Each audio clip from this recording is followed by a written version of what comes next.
Song is called 420. 420 people.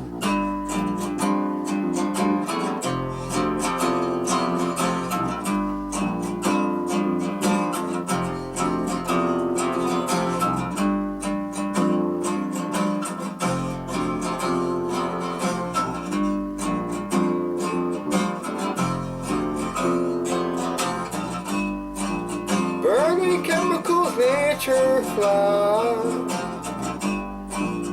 420 and I'm feeling fine. Declaration of human life. Let the spirit fly. Cruising to the aching pain. Flying out on endless days. Looking with an empty heart. Tomorrow's not today. Beyond is nature's gate. Floating out on endless days. Singing with an empty heart. Tomorrow's not today.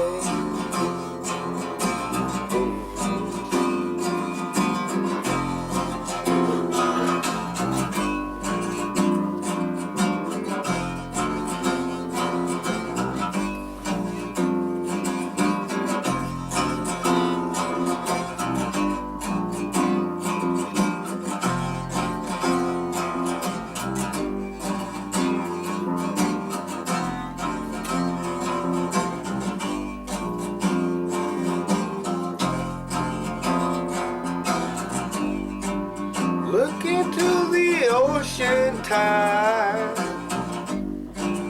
Winds are high, no time to cry.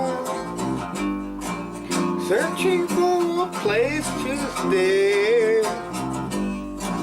Tomorrow's not today.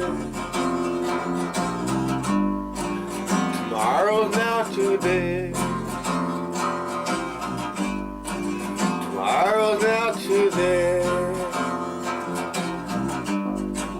Tomorrow's not today.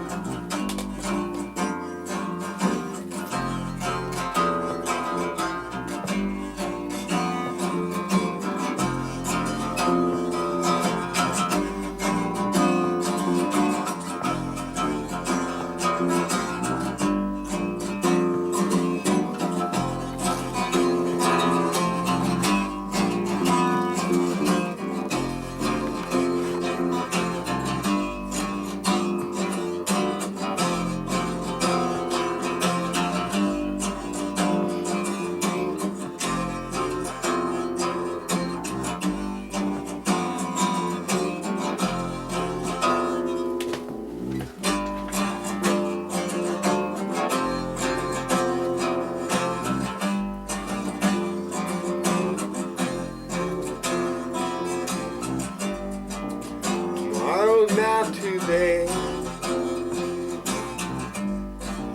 Tomorrow's not today. Tomorrow's not today. Tomorrow's not today.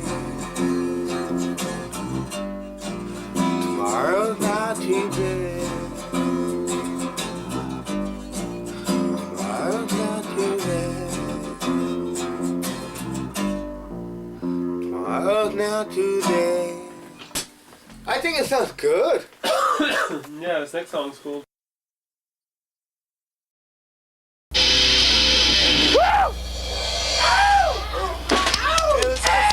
Ice cream, man. We gotta do happy birthday again. We'll do the cake and ice cream thing. Okay, guys? Let's do the cake and ice cream thing. We're doing a break. Break, beer break.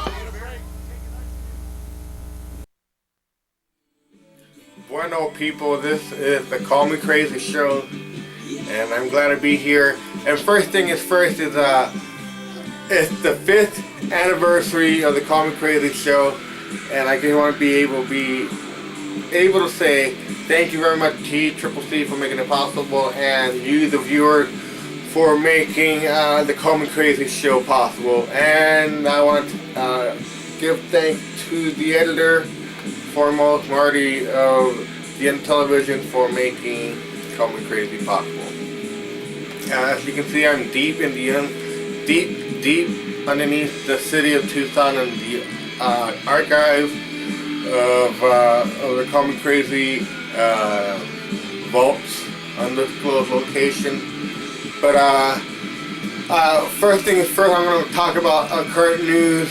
And basically, I was online earlier, and pretty soon, I think in a couple minutes, or I think as of right now, President Bush is on TV giving Saddam Hussein an ultimatum in a state of address to the nation today, currently, right now. He's giving Saddam Hussein 48 hours to comply with the U.S. or risk invasion. The window on diplomacy is closed. There is no more talks. The government is telling all the Americans in Baghdad and Iraq to get the fuck out. Shit's coming down. It could be in 48 hours. The first bullets fly. Get the fuck out. ABC, getting the fuck out. NBC, getting the hell out of there. CBS, getting the fuck out. The UN soldiers, peacekeepers, they're getting the fuck out. The inspectors, they're getting the fuck out. Everybody's getting the fuck out who is not in cooperation with Baghdad and the Iraqi government. Is getting the hell out of there. So it just makes me sad to think by the end of this week, going into April, we'll be seeing some action, I guess. And I guess we'll be finding out more about the front lines, because apparently there will be more leeway for the media to go in and figure out in some places and figure out how to be able to broadcast from the front line back to the U.S. somehow, somewhere. And also, I just want to be able to say that I saw this new program on Channel 9, I think, called Profiles. And it's about the soldiers and servicemen and women who are serving and helping to preserve freedom. And I saw the really emotional one where they were fighting in Afghanistan and one of the soldiers didn't make it. And it really hit home to me. And I know that for a fact because I'm a history buff. And I like reading a lot about World War and basically any history, anything. And I read a lot about it, but it really hit home to me when I saw one of the servicemen coming back in the on the plane that was taking his body back to the U.S. And it made me feel sad that it's going to happen again. And war is war. It's just like the movie Gladiator and Platoon. It does happen. I have spoken to people who have gone to war from World War II and Vietnam, so I'm very lucky to hear their stories. And it gets sad to know that pretty soon we'll find out how many casualties will be coming in, if any at all. Hopefully nothing will happen that will be so big. And hopefully I feel that deep down inside, some casualties will happen. And I think that the government and America knows that. And then on top of that, I'm also worried about the Iraqi people doing some chemical warfare tactics against the U.S. military. Hopefully it doesn't get to a point where it's very, very traumatic and it's like chaos in the field where things are supposed to work ain't working, or the plan is going wrong because the Iraqi people are really doing the mother of all battles, as Saddam Hussein called Gulf War #1 back in 91. And so hopefully there won't be no terrorist attacks. I think the chances of a terrorist attack at some U.S. facility in the world goes up after we do the U.S. invasion. We can have to be real careful with the fact also there's going to be a lot of anti-American sentiment overseas concerning the policy of the U.S. And therefore we're going to be all pretty much what I like to think we're all in deep shit. Because pretty soon, you know, like I said before, it's gonna inflame the whole region. You know, the Muslim nation, you know, you can have your other nation, Arabic nation going in and saying, you know, what's going on. Because if there's gonna be a lot of casualties on the Iraqi side, a lot of Muslim countries and a lot of Muslim, pretty much not a lot of countries, but a lot of sentiment is going to be, and anger is going to be pointed towards the U.S. because there's a lot of people dying on the Iraqi side. If it gets to catastrophic number, people around the world are going to be thinking that the U.S. is trying to be like the new empire, if you will. You know, we think we're the good guys. And we know we're the good guys, but the other people in the other countries in the Middle East, and I'm not saying which one, but there are good ones and bad ones. The bad ones are going to be assuming, just like maybe a couple Taliban and Al Qaeda cells in the Middle East are going to take it that we're like the Imperials of Star Wars, you know, only worse, you know. It gets to a point where we don't even know what kind of chaos will ensue after this big major offensive by the army. So, on a sad note, I'm sorry to say it's the 5th anniversary of the Call Me Crazy show, but I hate to say that I'm leaving, but we'll be able to do I was able to get a hold of a contact who's going to contact me with a very, very secret interview. Hopefully I'll be able to go in deep into the Middle East and grab an interview, hopefully help the interview with the #1 enemy in the entire world, Osama bin Laden. So we'll see. Dan Rather. Oh, I fucked up. I fucked up.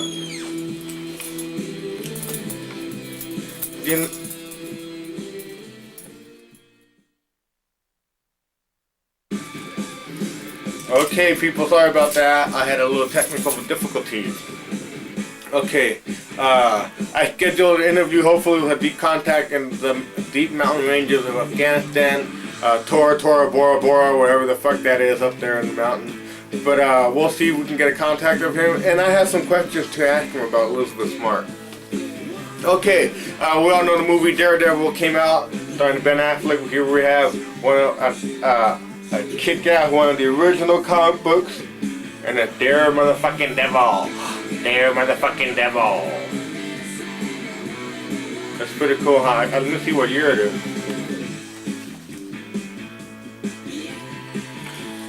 This motherfucker is 1984. Okay, we all remember back in the 80s, 1986, back in the golden age of, I guess, what you call hair rock or glam metal, and also death metal, if you want to call it that back in the day. Basically, would get original heavy metal, like bands like Anthrax, Iron Maiden, and all that good stuff back then in the 80s and late 70s. Okay, but in the middle of the 80s, there was a surge of satanic music. There was a lot of bands that were labeled satanic, including Motley Crue during the Shout at the Devil era. And then in 1986, Ozzy Osbourne and Gene Simmons from Kiss decided to start a movie, or not really start a movie, but make some cameo appearances in a horror movie about a rock star who was like some sort of voodoo medicine man or whatever, dies in a hotel fire. And we all remember the movie fucking Family Ties, you know. Admit it, people. If you're in my age bracket, when you were a little kid in the 80s watching Family Ties after the Cosby Show in the early 80s, you knew you'd love that fucking sugar happy rush of watching those kind of movies, those kind of shows. But anyway, Skippy, we all remember Skippy, that fucking fuck, always trying to get a hold of Mallory's pants and panties. He stars in a movie called Trick or Treat. Trick or Treat. It's a hilarious movie. Tim Burton was a designer of this movie, one of the designers of this movie. So that's one of the cooler aspects of of Trick or Treat. And also, okay, this is the guy in the movie Trick or Treat, the rock star, who's able to get caught chaos at all his concerts. He manages to die in a hotel fires under mysterious circumstances, and here's the trippy part, people. Not even 10 years later, this guy died in real life in 1995.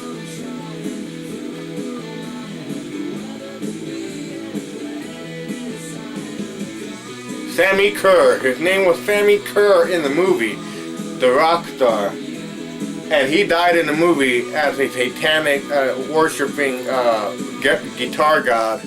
And then in 1995, I found out recently, he really died in real life. So how about that for creepy people? Creepy! Okay, people, so this is my 5th anniversary opening segment. I'll see you guys in a couple minutes. I'll have confirmation if I do have the interview with the #1 enemy in the world, Osama. And no, he's not a Star Wars character, people. He's really not the Mos Eisley guy. Okay, people, I'm out of here. I gotta go. I'll see you in a little bit, and you'll be hopefully seeing in a matter of minutes interview. If anything, I'm going into a helicopter, going to an undisclosed location. I should be there in 12 hours, so I'll see you until then.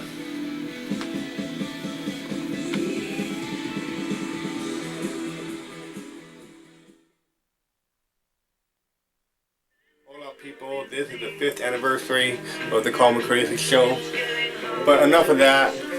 This ain't no fucking Academy Award Oscar bullshit thing. So we're gonna get right smack to the story. Right now, we're at war with Iraq. As of right now, there are a total of 7 U.S. Soldiers who are being held prisoners of war in Iraq. Apparently, one of the Apache helicopter was shot down and was captured, and they were taken by the Iraqi soldiers. And I want to talk about the Iraqi soldiers. Apparently, they've been fighting real dirty during this war.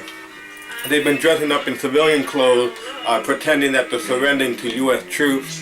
And when the coast is clear and when the U.S. soldiers least expect it, they open fire in case causing a huge firefight. There's a bunch of people who are saying that the war shouldn't be even on. A lot of people say it's a war. We shouldn't be spilling or shedding any blood for oil, no blood for oil. But when people say no blood for oil, I can understand what the reason behind the whole idea. But also, I would like to add that to the fact that I think that no blood for oil is a too simplistic answer to the whole mess in the Middle East right now concerning Afghanistan and Iraq. I can feel bad because I have a friend of mine who's stationed up in Kuwait, and that was the last I heard of him. And God bless you guys, but I hope they make it out all right. But I just hate to think that someday down the road, somebody's gonna make a movie just like how they made a movie like Black Hawk Down.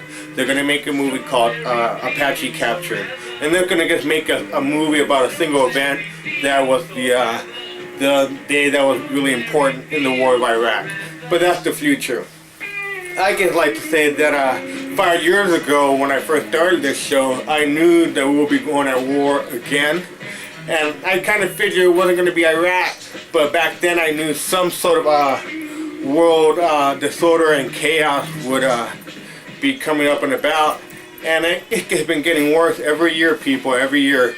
Remember early in January and February this year, we lost the space shuttle Columbia, and now we have to deal with this huge, like, people are saying this is like a war of biblical proportions. People are saying it's coming from the book of Revelation, that the whole apocalypse is at hand, the end of the world is coming in.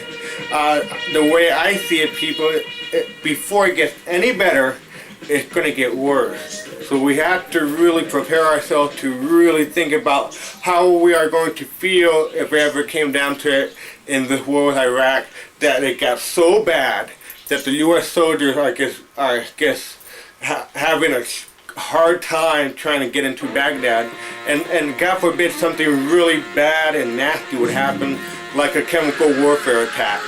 You know, that would be very, very bad to happen. That's, to me, one of the worst case scenarios that could happen in the Middle East.